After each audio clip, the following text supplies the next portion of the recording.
नमस्कार दोस्तों, स्वागत है आपका आज के मुख्य समाचार में, जिसमें सबसे पहली और बड़ी खबर में आपको बताएंगे कि भारतीय जनता पार्टी को बड़ा झटका। पूर्व राज्य मंत्री रविशंकर सिंह पटेल ने सपा का दामन थामा। अखिलेश यादव बोले कि मिलेगी इससे मजबूती।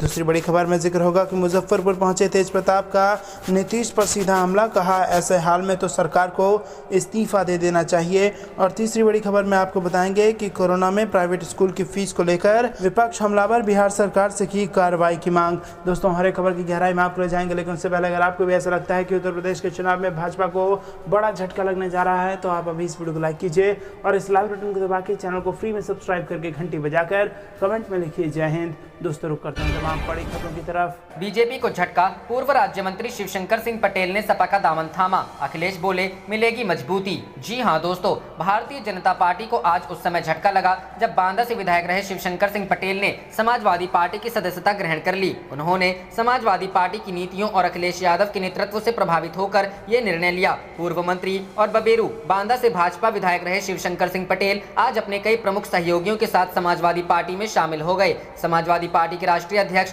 अखिलेश यादव ने उम्मीद जताई है कि इन साथियों के आने से समाजवादी पार्टी को मजबूती मिलेगी। बता दें, शिवशंकर सिंह पटेल लगातार 3 बार बांदा जनपद के बबेरू विधानसभा क्षेत्र से विधायक रहे और उत्तर प्रदेश सरकार में सिंचाई एवं लोक निर्माण राज्य मंत्री भी रहे थे। आज शिवशंकर सिंह पटेल के साथ उनकी पत्नी कृष्णा पटेल, पूर्व अध्यक्ष जिला पंचायत बांदा तथा भतीजे पूर्व ब्लॉक प्रमुख राजेंद्र सिंह ने भी समाजवादी पार्टी की सदस्यता ग्रहण की। इनके अतिरिक्त जिला पंचायत बांदा के सदस्य अशरफ उल अमीन भी समाजवादी पार्टी में शामिल हो गए हैं। इस अवसर पर सपा जिलाध्यक्ष बांदा विजय करण यादव और भरत सिंह पूर्व सदस्य जिला पंचायत बांदा भी उपस्थित रहे। वहीं दूसरी तरफ बीजेपी पर हमला बोलते हुए समाजवादी पार्टी के राष्ट्रीय अध्यक्ष अखिलेश यादव ने कहा है कि भाजपा के 4 साल किसानों के लिए विनाशकारी साबित हुए हैं। 3 काले कृषि कानून लाकर किसानों को बड़े पूंजी घरानों को आश्रित बना दिया है। न किसान को फसल का दाम मिल रहा है और न ही उससे किए गए वादे पूरे हो रहे हैं। पिछले दिनों हुई बरसात में हजारों टन गेहूं क्रय केंद्रों में खुले में पड़े रहने से बर्बाद हो गया। किसानों को बहाने बनाकर परेशान किया जा रहा। रुख करते हैं अगली खबर की तरफ। मुजफ्फरपुर पहुंचे तेज प्रताप का नीतीश पर सीधा हमला।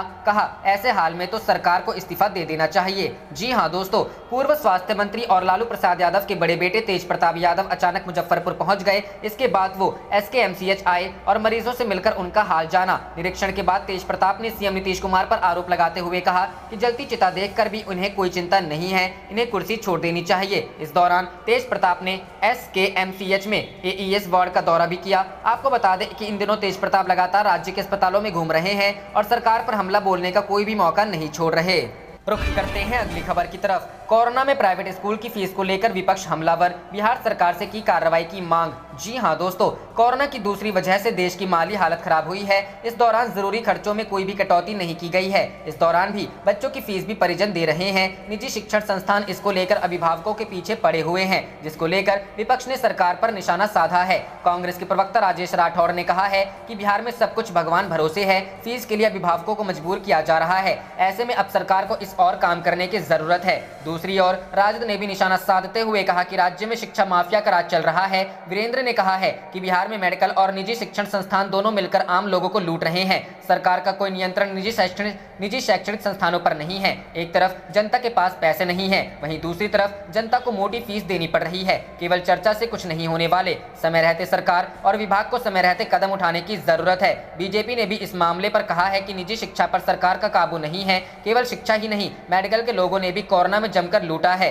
दोनों सरकार के निर्देशों से बाहर है। इन पर अब कड़ी कार्रवाई इस पर होनी चाहिए। निजी शिक्षा और मेडिकल दोनों सरकार के आदेश से बाहर हैं। बीजेपी ने आगे कहा है कि शिक्षण संस्थानों में बच्चे पैसे देने के लिए मजबूर किया गया है। निजी शैक्षणिक संस्थानों पर फीस वसूली के आरोप नए नहीं है। ऐसे में सरकार को कार्रवाई करनी चाहिए। करते हैं अगली खबर की तरफ। बकवास बंद करो, चुपचाप देशवासियों से माफी मांगो। फ्री वैक्सीनेशन पर तेज प्रताप का रिएक्शन। जी हां दोस्तों, प्रधानमंत्री नरेंद्र मोदी ने आगामी 21 जून से देश के सभी 18 वर्ष की उम्र से अधिक सभी नागरिकों के लिए पूरे देश में फ्री वैक्सीन लगाने का ऐलान किया। सोमवार को ही उन्होंने प्रधानमंत्री गरीब कल्याण अन्न योजना के तहत गरीबों को दीपावली तक फ्री राशन देने की भी घोषणा की। मुख्यमंत्री नीतीश कुमार ने पीएम मोदी के इस फैसले के लिए धन्यवाद देते हुए कहा कि यह फैसला उपयोगी एवं सराहनीय है। हालांकि पीएम की इस घोषणा के बाद कई नेताओं ने इसके लिए पीएम मोदी को तो कईयों ने सुप्रीम कोर्ट को श्रेय दिया। बयानबाजियों का दौर अब भी जारी है। इसी पर राजद नेता तेज प्रताप यादव ने अपनी प्रतिक्रिया अपने ही अंदाज में दी। उन्होंने पीएम मोदी को देशवासियों से माफी मांगने को कहा है। तेज प्रताप यादव ने ट्वीट कर लिखा,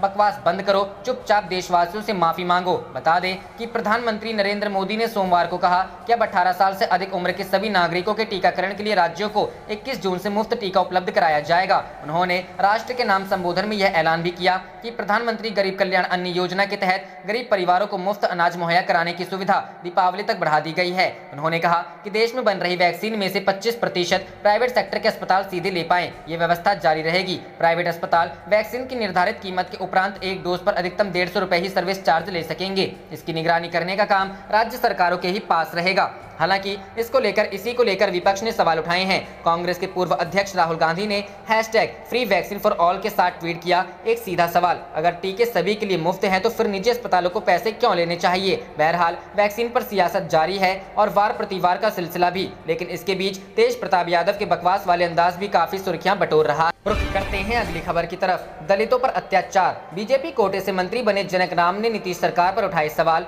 जी हां दोस्तों, बिहार में बीजेपी आजकल अपनी ही सरकार को घेर रही है। पहले बीजेपी प्रदेश अध्यक्ष संजय जायसवाल ने पुलिस की कार्रवाई को लेकर सवाल उठाए। अब नीतीश कैबिनेट में मंत्री जनक राम ने दलित अत्याचार को लेकर एक पत्र लिखा है। उन्होंने विभिन्न जिलों में महादलित समुदाय की लड़कियों को कथित तौर पर अगवा कर जबरन धर्मांतरण के बाद निकाह कराए जाने को लेकर चिंता जताते हुए कार्रवाई की मांग की है। खान व भूतत्व मंत्री जनक राम ने मंगलवार को बताया कि इस संबंध में उन्होंने गोपालगंज और जमुई के जिलाधिकारियों एवं पुलिस अधीक्षकों को हाल ही में पत्र लिखा है। इसमें उन्होंने दोषियों को कड़ी से कड़ी सजा देने की मांग की है। उन्होंने कहा कि इसी तरह का एक अन्य मामला मुजफ्फरपुर जिले में भी प्रकाश में आया है। मंत्री ने कहा कि जमुई के जिलाधिकारी एवं पुलिस अधीक्षक को गत 4 जून इस संबंध में पत्र लिखा गया। उन्होंने कहा इसमें चंद्रदीप थाना अंतर्गत दीननगर गाँव में महादलित समाज की एक नाबालिग लड़की का अपहरण कर एक विशेष समुदाय के कुछ लोगों द्वारा धर्म परिवर्तन कराकर निकाह कराने और आरोपियों द्वारा पीड़िता के पिता और उसके परिवार को जान से मारने की धमकी दिए जाने का जिक्र करते हुए दोषियों के विरुद्ध सख्त कानूनी कार्रवाई करने को कहा है।